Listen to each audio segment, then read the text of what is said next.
గత కొన్ని రోజులుగా కురుస్తున్న వర్షాలకు రాష్ట్రంలో 12 మంది మృతి చెందినట్లు రెవెన్యూ శాఖ మంత్రి రఘువీరారెడ్డి తెలిపారు. మృతి చెందిన వారి కుటుంబాలకు 1,00,000 చొప్పున పరిహారం చెల్లిస్తానని చెప్పారు. భారీ వర్షాలు, వరద సహాయక చర్యల ఏర్పాట్లపై రఘువీరారెడ్డి ఉన్నత స్థాయి సమీక్ష నిర్వహించారు. ప్రస్తుతం 5,204 ఇళ్లు వర్షాలకు దెబ్బతిన్నాయని తెలిపారు. 804 గ్రామాల్లో విద్యుత్ సరఫరా వ్యవస్థ దెబ్బతిందని, 480 గ్రామాల్లో అధికారులు విద్యుత్ పునరుద్ధరణ చేశారని వెల్లడించారు. 1,00,000 ఎకరాల్లో పంట ముంపున గురైందని చెప్పారు. నీట మునిగి ఉంది. 40,000 హెక్టార్ల నీరు రిసీడ్ అయింది. ఎక్కడైతే నీరు తగ్గిపోయిందో లేక నీరు తగ్గుతా ఉందో అక్కడ శాస్త్రవేత్తలు, వ్యవసాయ శాఖ అధికారులు సలహాలు ఇస్తా ఉన్నారు.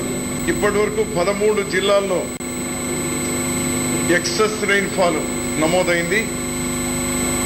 8 జిల్లాల్లో నార్మల్ రెయిన్ఫాల్ నమోదైంది.